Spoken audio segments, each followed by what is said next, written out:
Transformers are a new form of neural networks that have been introduced in 2017 by a team of researchers, including a team from Google and one of the co-founder of Cohere, an organization that creates large language models, and it's been transformative.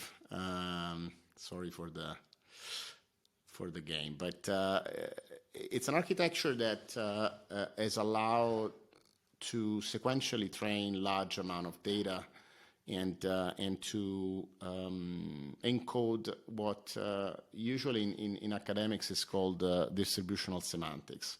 So the idea of looking at very large samples of language data and trying to understand, if terms have, the same meanings or similar meanings by sharing a same semantic environment.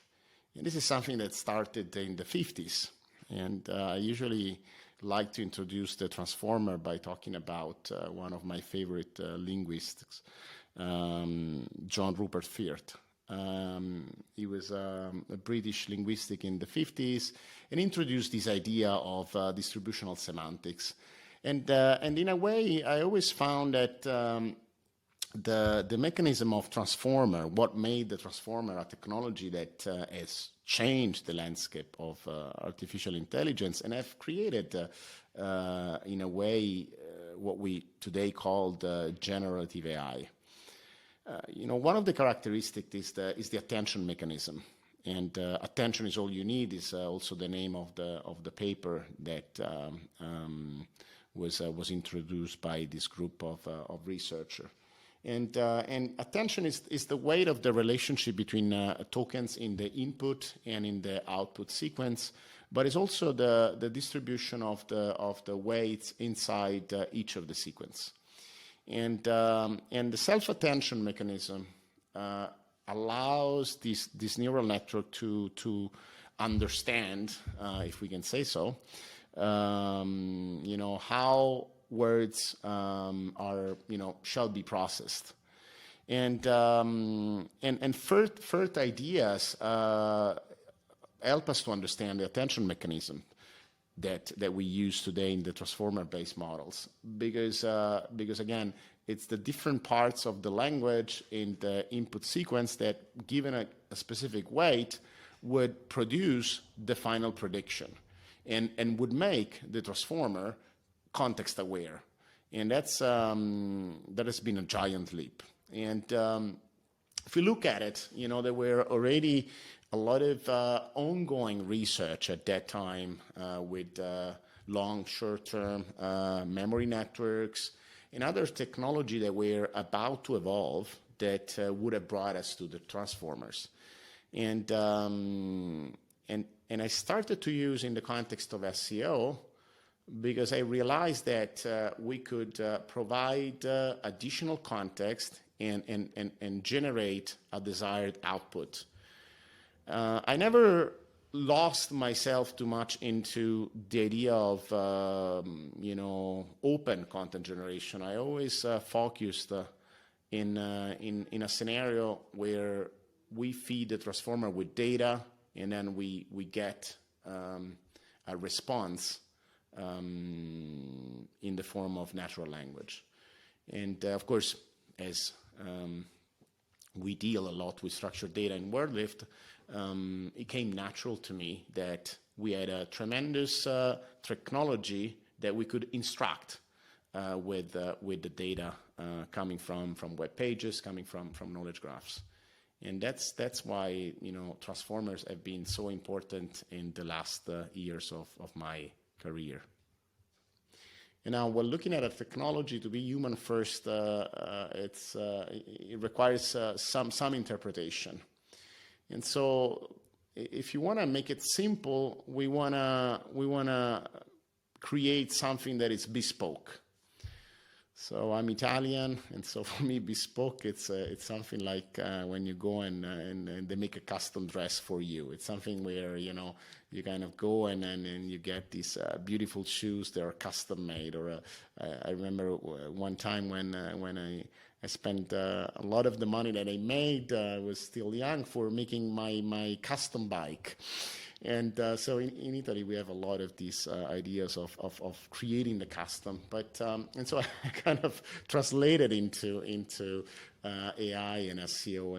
And for me, it was clear since the very beginning of the transformer area that we couldn't use off-the-shelf generative AI models, but we had to create smaller and specialized models. Wordlift itself was developed way before the transformers by creating at first a matrix-based model for name entity detection that was trained and is today trained with content in Wikipedia. So for me, it's always been very clear that you know, this technology need to be trained and need to be trained right. And what does that mean? I mean, training right a language model, is it even possible? Well, I mean, if you are marketing products, if you are, you know, dealing with consumer, you know what's right, and you have to instruct the model to understand, you know, your sense of the world. And that's why we start with semantically rich data and knowledge graph in order to understand, you know, what is the tone of voice of the brand? What is the meaning that the brand needs to convey? What are the entities that make the brand unique? Because by using this data, then we can start training a model that sounds like the brand, that respects, you know, the tone of voice and the content guidelines of the brand. The other aspect that was very, very significant as we started to use this technology at scale was the interaction with the real human. Because, you know, one thing is to open ChatGPT and kind of starting blank and kind of, I don't know, writing a LinkedIn post. You know, that's one of the usual examples that we find in the playgrounds. You know, write a LinkedIn post or something as generic as that. But the reality is that you are doing actual work for a lot of people that will see a lot of people, because we have since you know, the inception of the transformer area possibly went online with hundreds of thousands of pieces of content automated.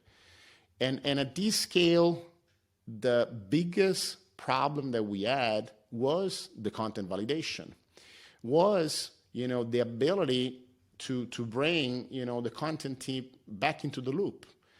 And of course, in the beginning, it was just about signing off what the AI was producing. Okay, let the client see what we're going live with, or let our editorial teams have a look at it. But then it becomes more critical, because it's not just about having them sign off, but it's also, you know, encoding rules that they've been sharing internally, maybe for years, without, you know, creating a proper documentation. And even large brands do have, you know, magnificent manuals of how to communicate with the consumer, but these manuals are not up to date, because maybe sustainability was one concept 2 years ago that is no longer applicable nowadays.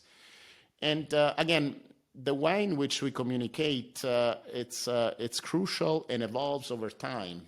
And how do we transform these into, you know, how do we convey this information into a model? And therefore, quite recently, I felt in love once again with ontologies, because ontologies allow us to provide a formal description of the rules.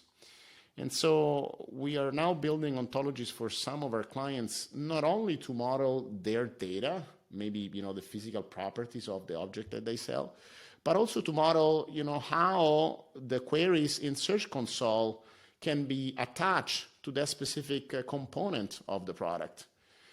And therefore, we can then reuse these rules in the ontology to create the prompt, to validate the prompt, but also to validate the completions. Because once again, the AI is just a tool. I mean, it's nothing else than a tool that reproduce meanings, but it doesn't have any understanding of what it's dealing with, and of course it doesn't convey any direction or intuition for that matter. And so it's again us, the humans, that have to craft the perfect person in the loop sequence, and that's what I'm focusing on, and that's what we're dealing the most these days at Wordlift.